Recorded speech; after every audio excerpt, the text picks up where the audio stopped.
हो अमड़ लोड़े चलिया तारन के नदिया ओ जी जल लोड़े चलिया तारन के नदिया। ओ धारियनि खे सॼो ॾींहुं पाणनि पटियार को हलायो था इहो मोबाइल हलायो त अंधा थींदव। सॼो ॾींहुं रुॻो टिक टाक लॻो पियो टिक टाक लॻो पियो आहे। सॼो ॾींहुं ॾिस त सही अखियूं ॾिस पंहिंजो अंधो थी वियो आहे सॼो। रुॻो टिक टाक ऐं फेसबुक न आहे दुनिया में। मुड़ुस बि आहे बाबा मुड़ुस बि वेठो आहे। तुंहिंजो ई थी फोटू अपलोड कयां फेसबुक ते न भागा। मुंहिंजो फोटो तूं रख फेसबुक ते ॾेखार त सही। हाँ ये छा ये तो सजाद साहब जो फोटो रखियो अथई। छा लिखियो अथई मेरा सनम सबसे प्यारा है। इहो ना है अंधा इहो कंहिं ॿिए छोरी रखियो आहे। थोरो मथे कर। हा हे मुंहिंजो फोटो आहे। हिन ते वरी छा लिखियो अथई जी जल लोड़े छॾियां पर धारियनि में ॾियां। हिकु पराई ज़ात ॿियो खंघनि सारी राति। असांखे खंघ आहे जो खंघूं था सॼी राति। पाणनि पटिया गाने जा ॿोल आहिनि खंघू तोखे कावड़ छो थी लॻी। अले छा सोचे करे मालिक तुंहिंजो नालो फज़ीलत रखियो। फज़ीलत टके जो कोन थी भागा। हैं वरी केरु आहे दर ते। अदा मां आहियां जंहिंजे घर जी भित तव्हांजे घर जी भित सां मिलियल आहे। हलियो हलियो मां सदको आहियां सोराब हलियो अचो।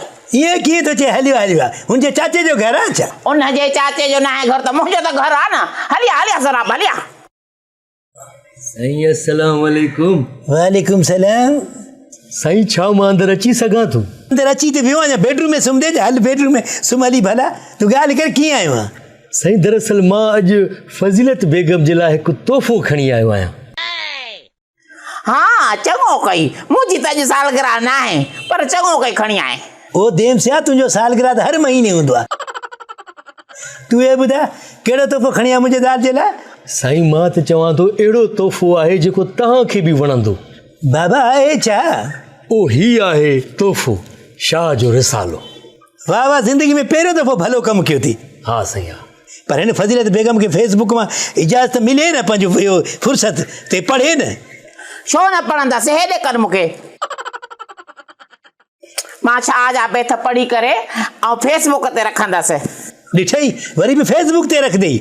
उहो पिटिया ख़ुदा जा शाह साहिब जा जेके बैतन पढ़ी करे उन ते अमल कबो आहे। बिल्कुलु साईं बिल्कुलु। शाह लतीफ़ फरमाए थो जे तो बेत भाया से आयतूं आहिनि। वाह वाह अॼु त सफ़ायूं मूंखे हथु लॻो पियो आहे। या अंब गोपा सां मिलियो तूं अची ताज़ो। बाबा अहिड़ो ॻाल्हि न आहे असां बि शाह साहिब खे पढ़ियो आहे असांजो अक़ीदत आहे उन ते। साईं सुठी ॻाल्हि आहे पर रुॻो अक़ीदत न शाह लतीफ़ सां इश्क जो रिश्तो हुजणु घुरिजे। असां शाह लतीफ़ ऐं शाह इनायत शहीद जे फ़िक्र खां परे थी विया आहियूं तॾहिं त सभु सिंधी सूरनि में आहियूं।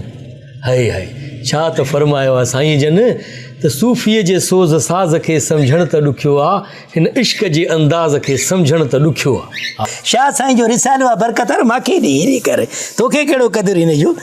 मूंखे मोबाइल ॾे हेॾे कर। बिल्कुलु सही ॾुखियो आहे पर असांखे तूं छो ॾुखियो कयो आहे। हेॾो होॾे फिरो रुॻो असांजो घर तूं लधो आहे छा। भित रुॻो असांजी मिलियल आहे छा तोसां। साईं भित भित सां त मिलियल आहे उहा पंहिंजी जाइ ते आहे पर हिकु ई घर में रहंदे दिलि दिलि सां मिलियल न आहे।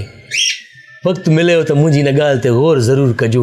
अस्सलाम वालेकुम। वालेकुम अस्सलाम वालेकुम अस्सलाम। हाँ हे छा चई वियो आख़िर में। सही त चई हो न। घर में 5 भाती आहिनि 5 ई मोबाइल में लॻा पिया आहिनि पर को कंहिं ॻाल्हाए नथो ॾिसे नथो माना दिलियूं मिलियल न आहिनि। मां बीहां थो अची तुंहिंजे मथां मोबाइल ते लॻो पियो आहे मां कुते भोकी भोकी छितो थियां थो पर तूं मथे मुंहुं नथो करे। सही चई आहे इहा ॻाल्हि। मुंहुं ख़राबु अथसि बाक़ी ॻाल्हि भली करी आहे न। इहो चवंदासीं पठाण सही चयो न जिसका देखना ख़राब उसका खाना ख़राब पर हिन जो देखना ख़राब आहे खाना भलो अथसि। हा तुंहिंजो ई खानो ख़राबु आहे तुंहिंजो खानो ख़राबु आहे। हाणे बसि कर तूं ॻाल्हि हेॾो थो करे पियो मां पढ़ां त सही शाह साईं जो बिस्मिल्लाह हाय हाय ए थी साईं इहो अथसि न साईं। साईं सदाईं करी मथे सिंध सुकार दोस्त मिठा दिलदार आलम सभु आबाद करी सॼे आलम खे दुआ आहे साईं जो सुभान अल्लाह। इहे मां पढ़ंदुमि